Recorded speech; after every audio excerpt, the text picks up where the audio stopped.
Good evening, everybody. Hello, this is Rob Anderson. You probably know who I am. You clicked on my Twitter link to go to YouTube, to go to TikTok, to go to Reddit, to go to Facebook. But I am Rob Anderson. I'm running for Congress in Louisiana's 3rd Congressional District, which is Acadiana. Southwest Louisiana runs from Texas border over to the Chafalaya Basin, up a bit north of Lafayette, all the way down to the Gulf. That's the region I'm running for. Unfortunately, no, New Orleans is not in my district. Lake Charles and Lafayette and certain other pretty cool towns are. So we got a whole bunch of good questions today, so my intro is going to be relatively short. And then we'll go straight to questions. The more we gain following, you can understand the more people are asking questions. And obviously, we prioritize any live questions we get, especially if they're from people in district. But we have a good bank of questions here for you, and we're gonna answer them all to the best of our ability.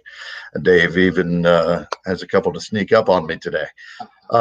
So my team, of course, manager Claire Stagg is not here tonight. She is out with a birthday dinner because her birthday is coming up this Friday, so make sure to wish her a happy birthday if you're following her on Twitter. But she's out for dinner with her parents. So running the show tonight is Dave. Say hey, Dave. And then, of course, Ash, behind the scenes as always, working her magic craft. And you almost never hear her except when she says, hello or hey.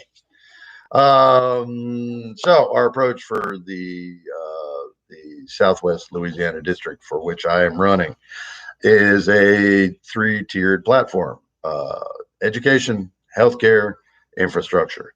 And many of the things come off of all that. And what makes me a Democrat and a vocal and public Democrat in Louisiana, which is rare. I can tell you there are many of us, but most of us are quiet. I happen to be a loudmouth. And I forgot what my point was. I was just talking about how awesome it was to be a Louisiana Democrat when there are so few of us. What was I talking about? I literally lost my train of thought while I was going on to the next thing. Oh, the 3-tiered program, all done within the approach of that humans have rights, that people should take priority over corporations. Pardon me for losing my train of thought there. We just did the crunch for this Q&A just a few minutes ago, so my brain's still reeling with all kinds of data and numbers. I promise you, my brain is here. All right, so let's go on to the first question. And we have had some people comment that sometimes Dave can't be heard clearly, so he'll ask the question and then I will repeat it.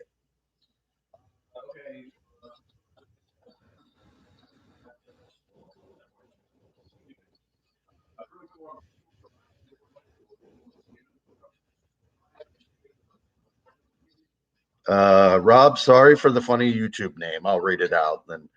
But I am the president of a privately held oil trading company, and one of my biggest issues I have to deal with is insurance rates, tort reform. Well, that's not one of, that's 3 issues. Insurance rate, tort reform, and legacy law.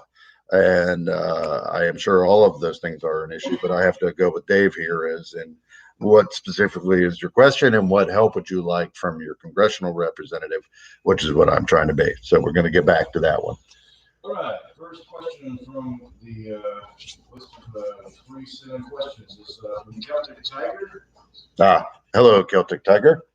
Do you support net neutrality or plan to return the internet back to the people instead of the providers? Yes. The question was, do I support net neutrality and efforts to get the control of the internet basically back into the hands of the people and out of the providers? I don't know if you followed the net neutrality bill. They sold it as the opposite of what it was, and then it turned out, what's his name? H.R. Pink, the guy who's the head of the FCC. I can't remember his name, and I apologize, but at any rate, he just sort of did it. So yes, of course, the people should be in control of being able to select their internet providers. You want a free market, except that one is what the Republican viewpoint seemed to be. So yeah, it needs to be back in the hands of the people. So short answer.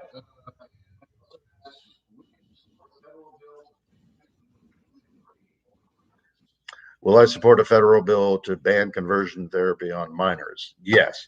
It is absolutely hokum science. I would actually prefer if we banned it on adults as well, but again, we live in a free country, and if any adults are, suffering in a manner where they don't know their own identity and they punish themselves by going to conversion therapy. For what some of you don't know, conversion therapy is it's a bad idea, first of all, because most of the science agreed, it's not 100%, but 99.9 whatever percent says of science says that people who are gay or trans or any of the other subdivisions of the LGBT community are born that way. This is not a choice. So conversion therapy, while it may be good for getting people out of a cult like MAGA, and that I am for, or the Branch Davidian, David Koresh, there are real cults. Charles Manson.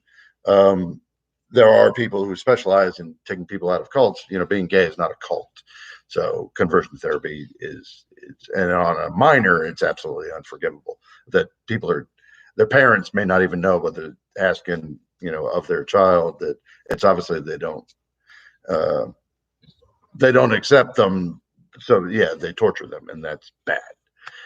Torturing kids is bad. Period. Next question, also from one, Three-quarters of a slip.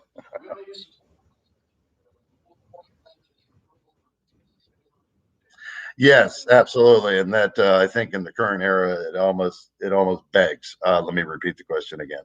Will I support legislation that? Yeah, let me read it so I get it exactly right. That would hold broadcasters accountable for disinformation. Yes, bring back the fairness doctrine, and make it tougher. There's absolutely a place for free speech on media, of course, all media platforms.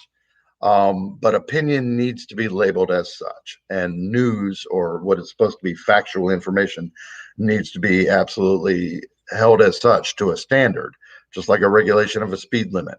You cannot lie and call it the truth. That's why we are where we are now. Or many people tossing out opinions on everything, and it's considered news. Hannity comes to mind. Sorry, not to pick on him. He's got a much bigger audience than mine. I'm sure he didn't care if I insult him, but he sucks. Tucker Carlson, certain other ones, Laura Ingraham, not to be sexist, but both sexes there. And of course, you all know many others, many people who live on there. One of them got a Presidential Medal of Freedom at the State of the Union address, Rush Limbaugh. There are people who make a living out of taking partial truths or twisting the truth.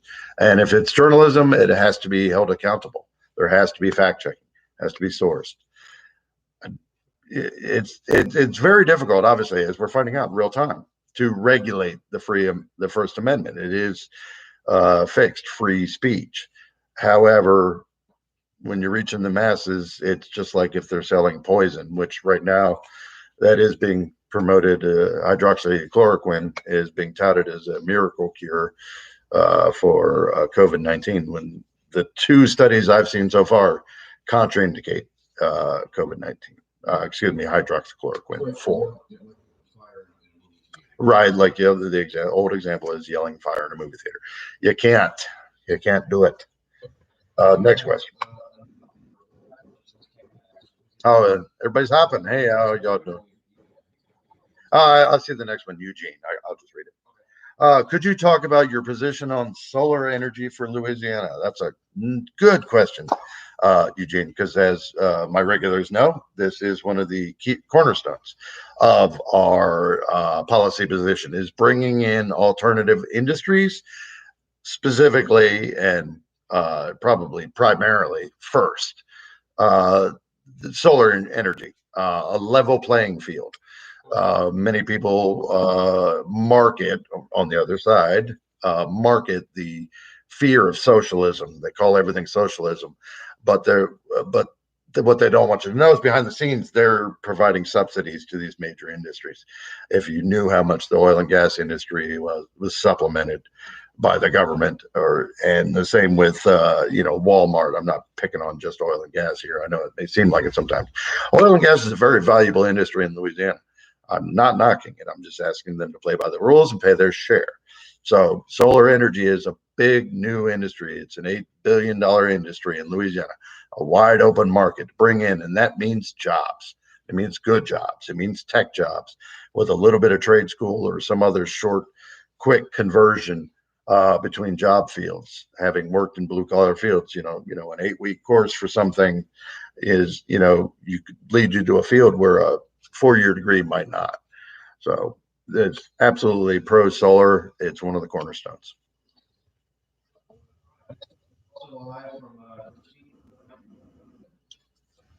Hi, Christine. I just said hi, Christine.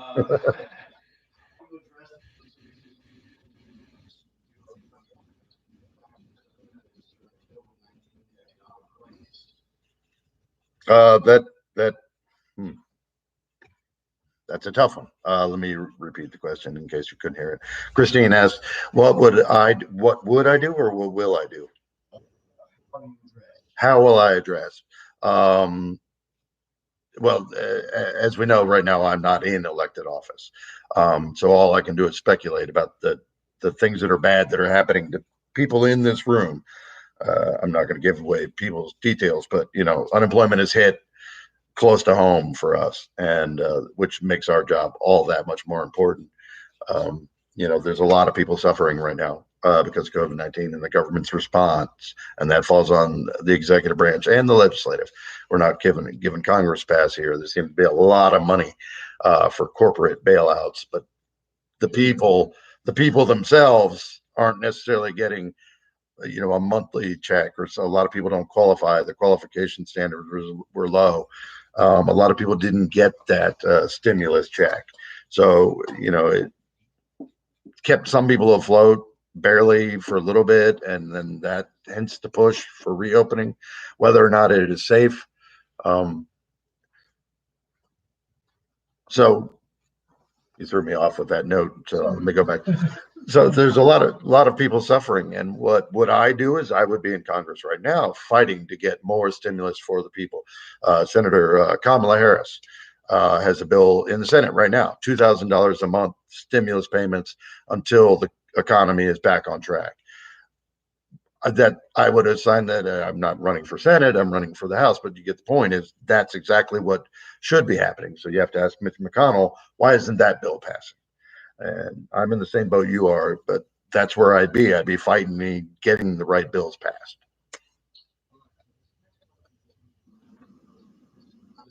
Okay.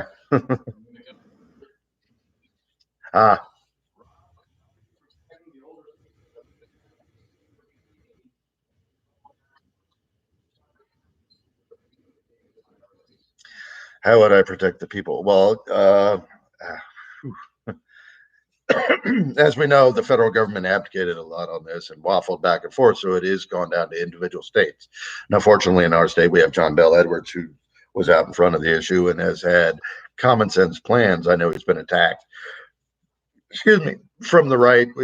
It's something about free speech. I don't quite get it, because every protest they've had, protesting that they've lost free speech, they're using their free speech to protest. So I'm not sure of the point there. I'm not trying to mock people in my district at all. It's just I don't see it as a free speech issue. I thought of an analogy the other day, and I'm going to give it to you. You imagine there's a public park, which of course is paid for by our tax dollars, and in that public park, a tractor trailer carrying benzene spills in the middle of that park. And of course, the first responders, first thing they're going to do is they're going to call in a hazmat team. They're going to rope it off. In case you don't know, benzene is bad stuff. It would have been what my OSHA instructor called under methyl ethyl kill you quick, is how he used to when he was teaching us. They all have chemical names. Benzene's bad stuff. So the first responders rope off the public park and say, you can't go in there right now. We're cleaning it up. And then you scream about that your free speech is being interrupted because you're not allowed to go where your tax dollars are paying for. Right now we have a pandemic. The only scientific response pre-vaccine right now we have are social distancing and wearing a mask. And you're not wearing a mask so you don't get the disease. You're wearing a mask so if you're a carrier and don't even know it yet, you don't spread the disease. The numbers say it works. So I'm very I'm appalled that your father, who has COPD, is going to be called back into work without additional precautions. I would, what I would recommend is that he finds a pro bono attorney if he can, and and make sure he doesn't lose his job for not wanting to risk his life without adequate safeguards in place. I don't know the individual corporation story, but definitely your father should be protected. Okay, sure. He asked,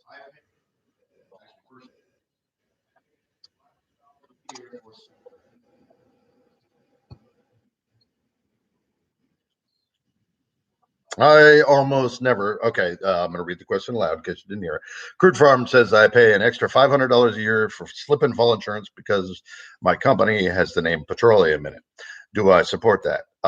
There are very few instances where I would support the insurance company in any circumstance. It's an industry guaranteed to work the actuarial tables that they make a profit based on other people's risk.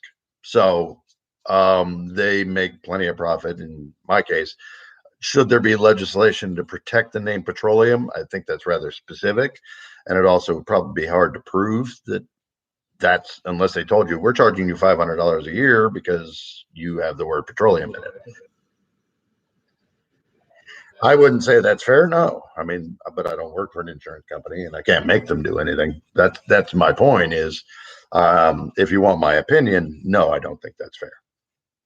That's all I can give you. See what I did there? I purposely pointed out that that's an opinion, not necessarily a fact. Insurance company execs can come on here and argue me why they have to. So.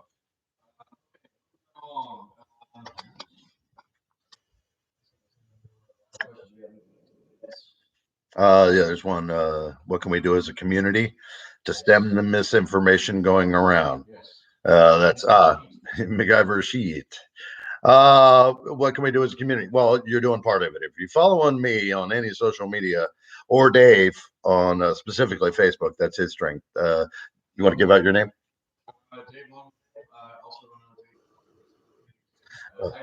Yeah, Langlanais, the French spelling, of course, the Cajun spelling. Yes, Langlais, Dave Langlanais. Well, I know how your name's spelled.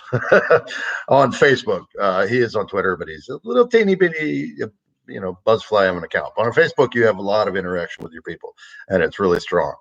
And of course, Ash Levesque, who is also on Twitter and Facebook. All of us. Well, no. I was going back to answer the question. All of us and like-minded people try to fact check. That's the main thing I can stress. Everything you can see, even if it's somebody you trust, like me, I occasionally make a mistake. I do, and then I do a retraction. But fake news is a real problem in that everybody is doing it. Our side is not inured.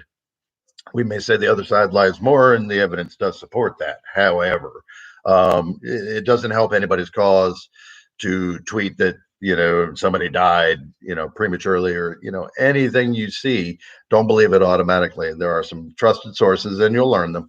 I'm not going to give you mine. That would again be my opinion, but I find trusted and vetted sources, and as much as possible try to go to the source material. If you hear your local congressman say you're taxed 10 times the national average, they want you to vote for them because they're gonna get your taxes in line. Well, go look it up. Do you actually pay 10 times a night? We all pay we all feel like we pay 10 times too much. Don't get me wrong.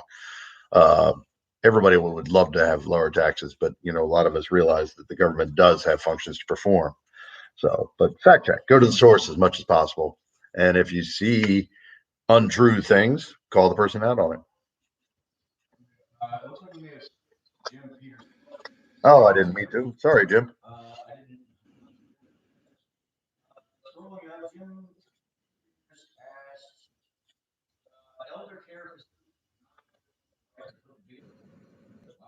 That's weird.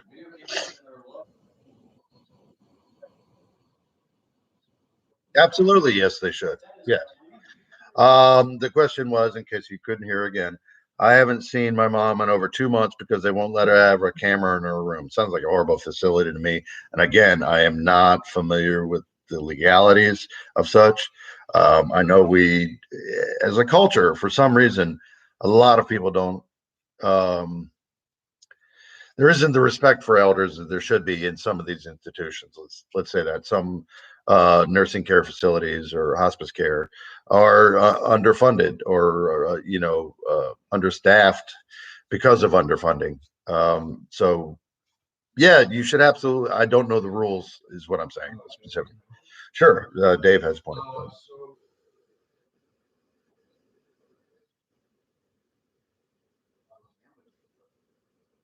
Right. I assume they're probably trying to claim a HIPAA violation, maybe. But yeah, exactly. Yeah, yeah, of course you should be able to talk to your parents remotely. I mean, I Zoom with strangers. Why wouldn't I Zoom with family? So, I mean, I don't mean to be glib. I will look into that, which is true. That Ash is writing it down right now, and then we're going to check into that for you. So Eugene has a question. Okay. All right, so Eugene asks, what can we do here on social media with our voices? What can we hear? The simple answer is to be civil to one another and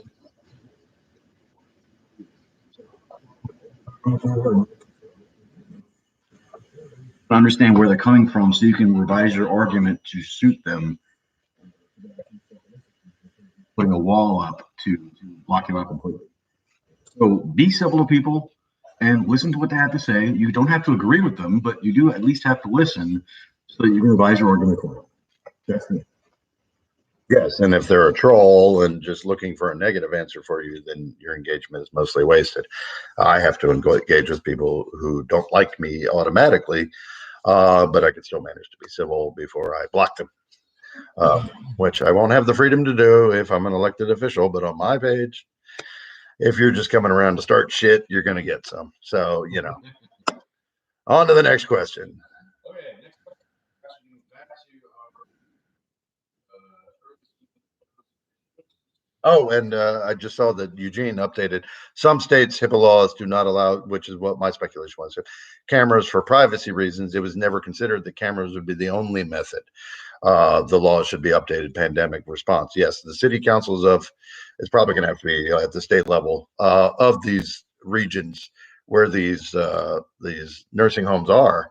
I would get a lawyer and I'd sue and get the legislation to fix that. That's an emergency response. As you said, you're in the middle of a pandemic. You don't want to expose them to disease, but certainly a phone can be cleaned and then left with the. And I agree, if the patient agrees, there is no HIPAA issue, but laws are incredibly complex and often at a glance stupid, but you have to go back to why the law was written originally and then weave it into a modern context. And that's what legislators are supposed to do. Your local city councils, your school boards, and your police juries, if you're in Louisiana. There's a lot of jurisdictions that overlap a lot of things. Yeah, unfortunately, you have to find out, but that's why I said we'll look into it to find out specifically why and what we would offer as that we could help to do in Congress. all right. Well, actually, But when the patient agrees there is no HIPAA issue, my mother is blind, so she can't use a smartphone or an iPad or a computer.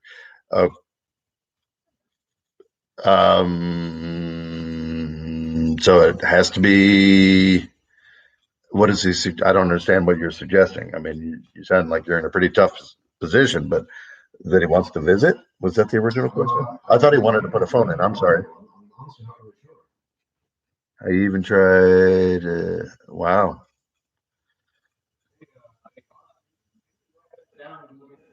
Yeah, we're definitely going to look into that for you, Jim. There's definitely an issue, but I don't have a solution for you right now. If I was elected, yeah, I'll go hit somebody with a baseball bat, get it done. But I mean, I'm just a free citizen right now and trying to help. okay, so getting back to the question, why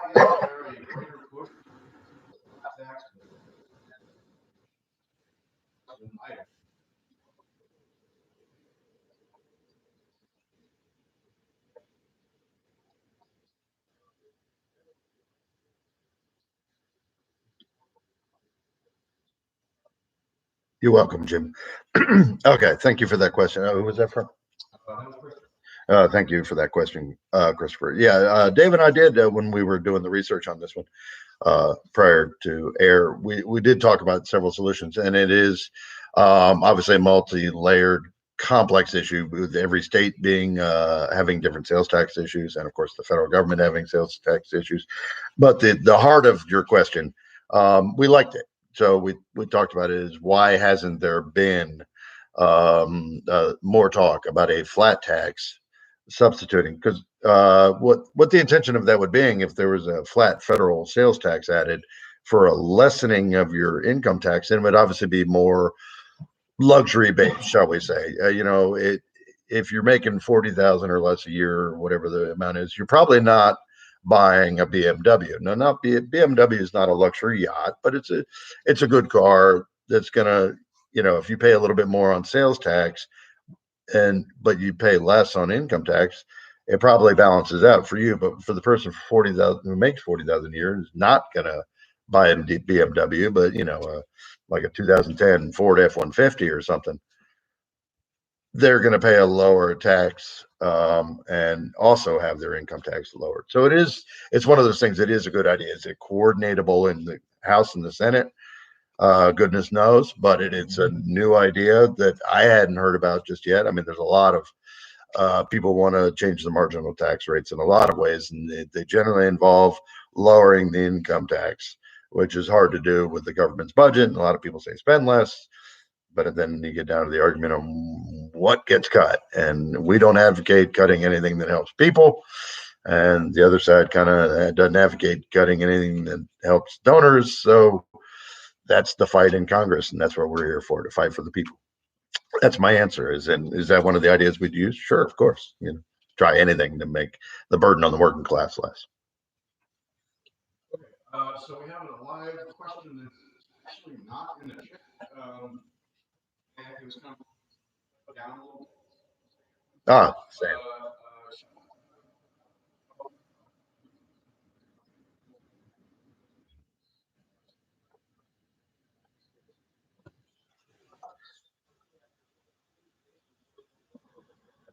It is a very complex path. I'm actually quite familiar with people who've undergone the process. Yeah, that is something that needs to be revised. Obviously, it is for the most part, up until 2016, was considered a nuisance background problem. It's been an ongoing problem, and not from the undocumented aliens part. That was contrived to sell a political campaign. It's the perception that illegals, which I don't use, undocumented persons, get government benefits, which in general, they really don't. They certainly don't qualify for Social Security. They don't have a Social Security number. So yes, the process does need to be revised. One, to make legal immigration, the only reason we would reject anybody trying to come into this country is a criminal record or political background sometimes. There's very narrow criteria of what we would prevent people from coming in, but they do make immigrants run through all kinds of hurdles and paperwork, and it's a long process. And I've seen it firsthand. And it's not a cheap process either. That should be streamlined. Basically, we would just want a background check on your aliens visiting aliens, if you call them, who are documented and get a green card, a background check, and then welcome to America. Welcome to the tax base. Welcome to the American dream. We're a country of immigrants, founded by immigrants, established by immigrants, who, of course, welcome immigrants. The illegal part it's a political sideshow. It's not a real problem. Immigrants generally, across the board, in every study I've seen, make a community safer and wealthier. Now, there are obviously exceptions. There's exceptions to every rule. But overall, immigration built this country. So it should be easier to become a citizen.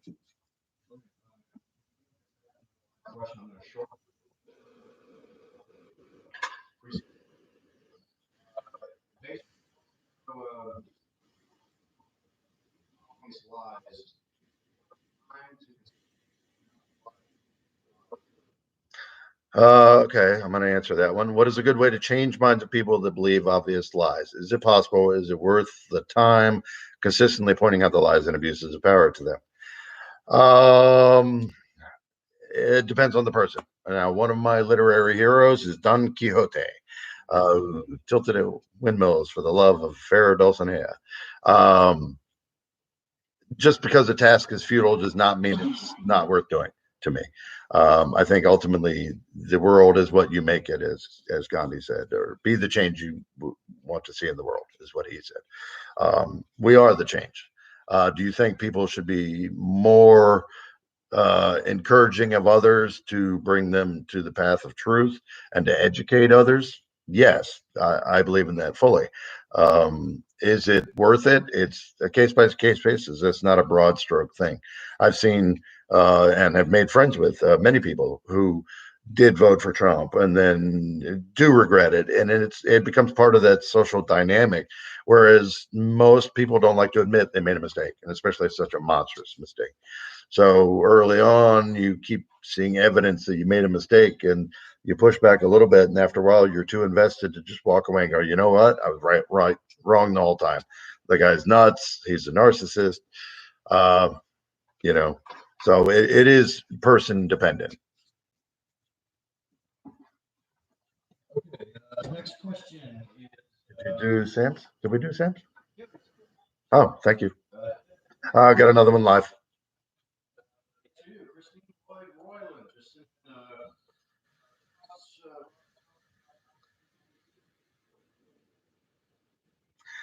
I will be, believe it or not, my role will be to be even more humble than I am now.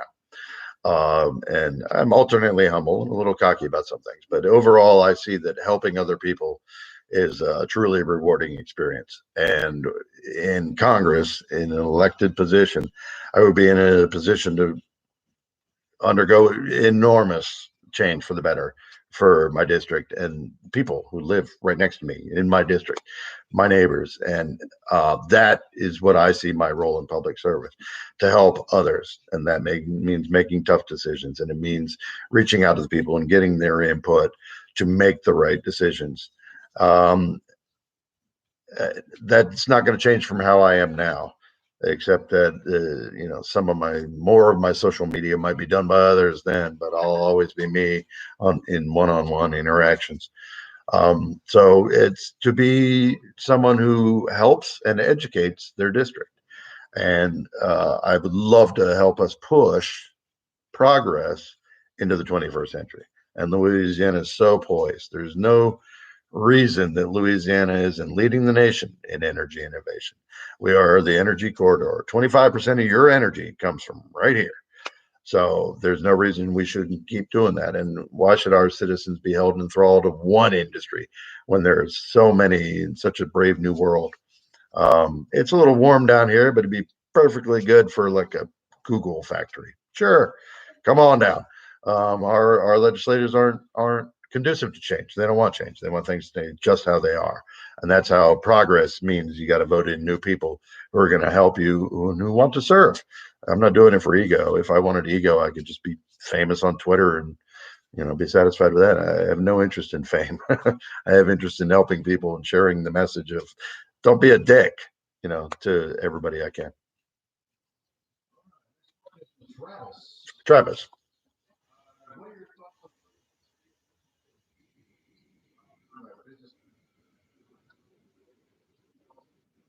2008, and the federal wage hadn't changed since 2009, if I'm not mistaken. Federal level, the Congress has failed us on that one. Sorry, there's been so much argument about number. I have a quick and dirty solution of what I would propose, and then it would show obviously what I would vote for when the compromise came, because eventually the minimum wage is going to have to be changed. I would do a state-specific federal wage hike to a living wage per region. Now in Louisiana, the minimum amount a person needs to make per hour to have like an apartment, a car, utilities, the basic living wage index is $11 an hour. But give or take, it could be up or down. It might be 12. It was 11 and change. So It very much depends on the region, even in the state, but that's up to each state. But we should get up to at least the rate of inflation and adjust it to GDP. And I'd also love, like, I don't know about every year, but maybe every 5 years, built into the law, automatic rise with inflation, because your money's worth less than it was 20 years ago. That's what inflation means. So I would love to see. I mean, you can't live on $11 an hour in California, for example, but $11 an hour in Louisiana is lip. So every state is different, but it needs to be obviously pushed at the federal level. There's some things that some states do well and others don't, and we're all Americans. We all pay into it. We all vote, hopefully. By the way, please vote November 3rd. I'm on the ballot, some other people. Yeah. That was my answer. All right, so next question is from Rob. Hey, Rob.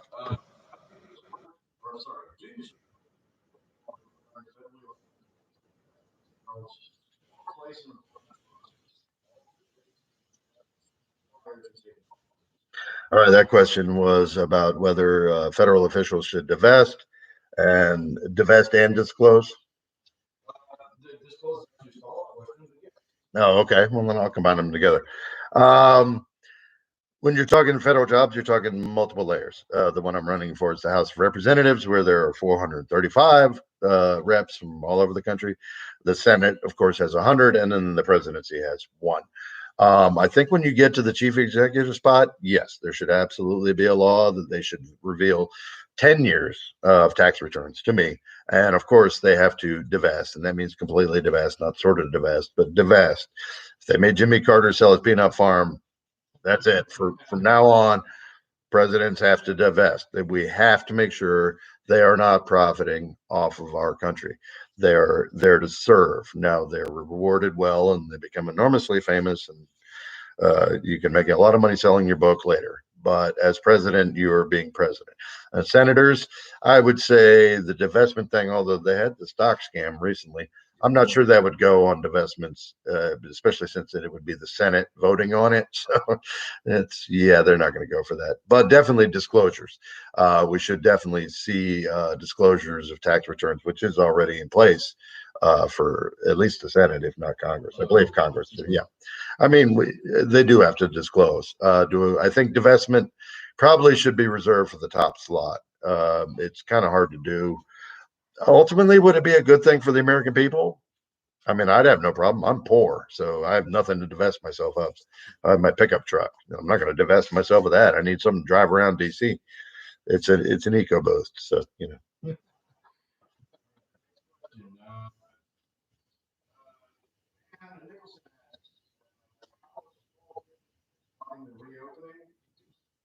What kind of opportunities?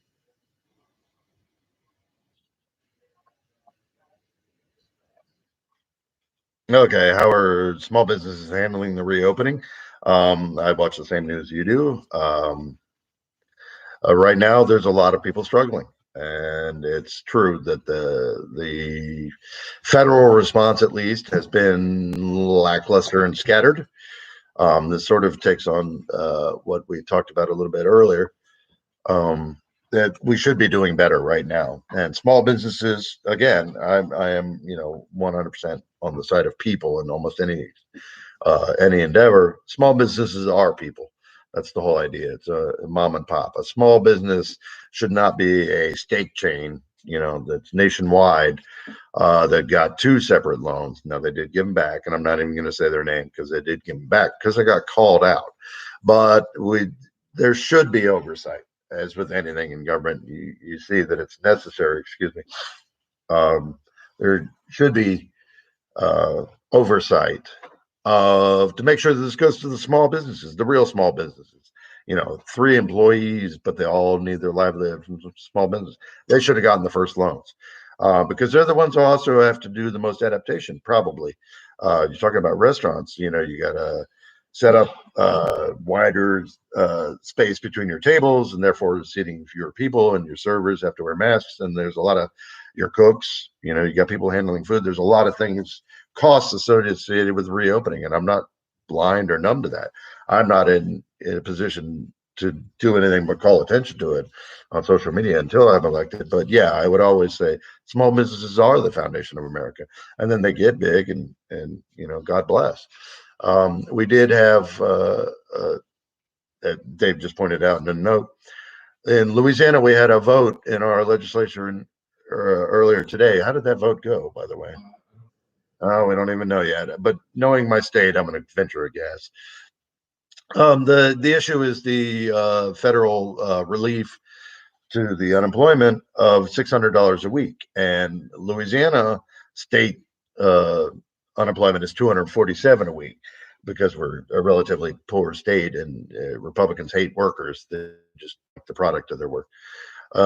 So they want to take that federal mandate down to 247, which will make it even harder on people during this, or as they say, encourage them to get back to work. But we don't have a choice, most of us, when we can work and when we can't. There's a pandemic on, in case anybody had noticed. So there is that vote earlier today. Being my state, I'm going to guess that it passed, and probably a lot of people in the state now are getting 247 a week on their next unemployment check. So I do hope we're able to reopen as much as possible. The last count I saw was close to 30 million unemployed. It's a large number across the country. It's a massive problem, and I know that, and I'm rooting for all of us and trying to find solutions with you. I feel bad for the small businesses. We're all affected. Half the places we go to they're not there right now. They're closed down. So we need to do this safely. We need to come out of this without losing too many people. And I'm sorry, I'm running on time. We got a lot of questions to go. So, live question. Okay.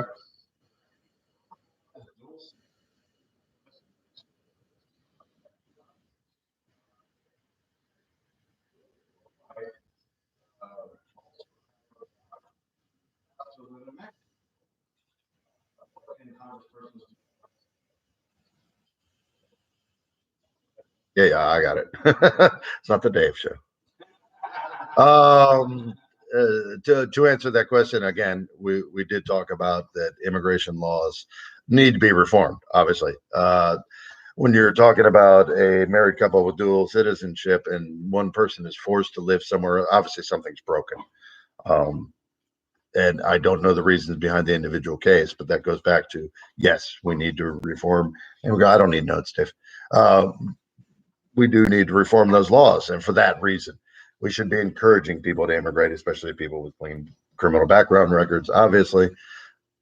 And that is not encouraging them to come here and become productive American citizens. So yeah, that would absolutely be something we fix. Good. All right, next question is Jared. Hey, Jared. let's see.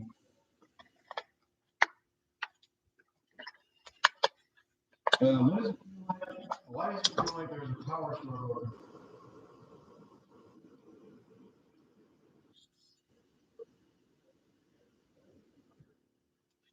From what I see in people in leadership positions, it has all come down to partisanship over power. Now, the reasons for which many can speculate. I have my own opinions, of course. But yeah, we are divided more than ever amongst hard party lines. There's no across the aisle negotiations going because the lines have been drawn hard, because people have been sold hard on entirely different viewpoints about images. And again, that's marketing and propaganda.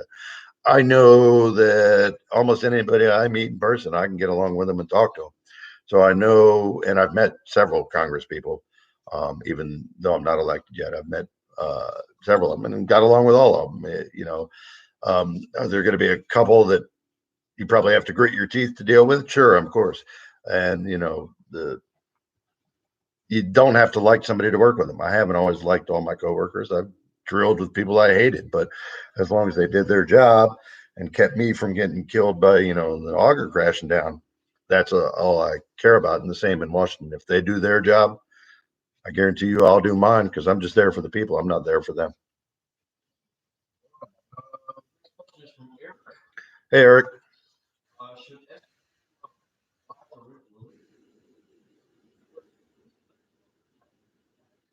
That's a good question. The question was, should SBA loan laws apply for religious or other tax exempt organizations? And I've seen simple answers on that, which is if they don't pay taxes, they shouldn't get any tax benefits, and with which I tend to agree. But the caveat on that, and what we did fine tune the answer was, some religious organizations do more good for the community than do others. And I'm not going to call out mega pastors with giant mansions in Houston. You know who we're talking about. But there are little neighborhood churches, and I've worked with them, that actually sponsor a homeless shelter or run one themselves or sponsor meetings, public meetings, for no charge. There are a lot of run soup kitchens, obviously. There are a lot of churches that do a whole lot of good. And if I would almost want to encourage legislation that rewards, if you're spending that much money on your community as a church and a percentage of your donations is going directly to help people, and not for really, lack of a better term, religious reasons, which would conflict with the First Amendment separation of church and state. If they're doing like actually housing homeless people, then yeah, I could see an SBA loan should be accorded to certain institutions based on how much they actually do for the public good. And I think that's our answer on that one. Yeah, I'm good at that. Hold on, I got a live one from Sam. Very important question for all three of you. What's your favorite flavor of ice cream? Don't yell at me, Dave. Favorite flavor of ice cream? Ben and Jerry's American Dream for Oz. Pistachio for Dave, and he yelled. And mine is, I think I'd have to go with, there was the caramel sea salt. Bluebell makes a really good local ice cream. Yeah. I'm not much of an ice cream eater.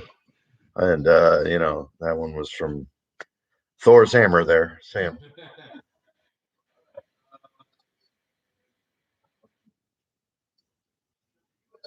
be required to provide Oh, okay. provide mail service.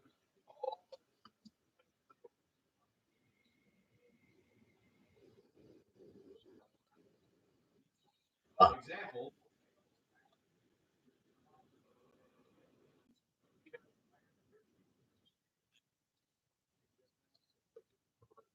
Yes, it is. The United States Postal Service is one of our oldest and most revered institutions. It's even mentioned in the Constitution. So yes, and what a lot of people forget about the post office, even though we've had numerous examples now of private competitors coming up since the 80s. I remember, UPS and FedEx and their startups. The post office overall does what it does very well, very efficiently, and the infrastructure is already there. And yes, we should protect, even in this modern digital age where most mail becomes bulk mail. You can't infringe on free speech of people who want to send you junk mail. Unfortunately, that's how it works. You don't have to keep the junk mail. You can recycle the junk mail, but nevertheless, the United States Post Office is good at what it does. And yeah, there are certain instances like the deliver by mule to the bottom of the Grand Canyon, which would exceed the 54 cents or whatever current stamp is, about 54 cents, to send it to the bottom of the Grand Canyon. But on the other hand, most mail goes from urban center to urban center, so costs are saved. So unless there's a sudden outpouring of Justin Bieber moved to the Grand Canyon and suddenly got 1 million letters a day, you might have to adjust your zip code accordingly. But yeah, of course, there's going to be a little higher cost. Any business is like that.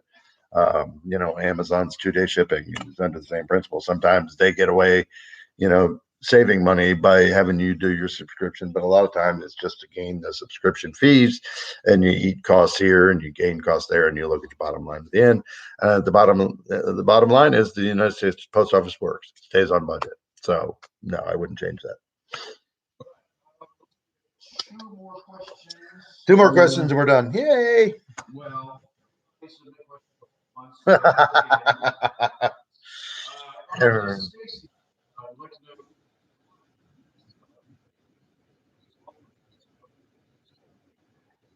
I remember the Go Mesa. I always heard it as Go Misa, but it's an acronym.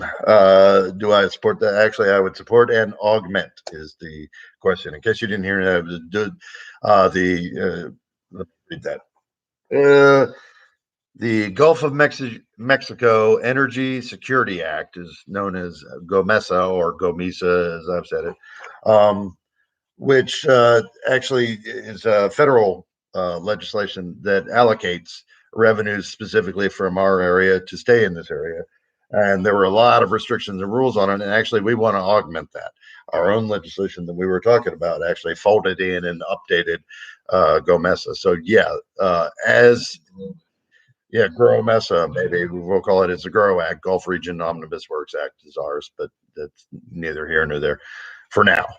It's important, but this whole Gulf region is where a lot of the oil is produced. It's also where a lot of spills are produced. There's a lot of costs associated with that we don't like to interfere with because of free market, but we got to regulate because you know what's also huge in Louisiana, one of our big industries, kind of known for it a little bit, seafood. Seafood and oil don't mix too well. So, you know, there has to be regulation. There has to be environmental accountability. We deserve to have coastlines. So yeah, energy companies welcome, but you know, you're not going to come and mess up my backyard and then hand me the bill. So next. All right. Unless we have more tonight. Yes. Question was, what are your views? Yes, solar. Nuclear. We got that one last week too. And we even did a rundown on thorium. That was on the climate change. Sorry, they was not on Swampside Chats. It was on the Direct Democracy. I forget the Yang Gang people, the Democracy Raps, I think is your YouTube handle. We had this question on there. It was the only question we got about nuclear and about the future of thorium nuclear power. Yes, I am fully in favor of integrating alternative energy sources into our state for our benefit. For jobs and cost and to make the state greener. Obviously, every development of solar improves the technology. That's how technology works. The more it gets made, you know, a VCR was $1,000 when it was invented by Ampex in 1978.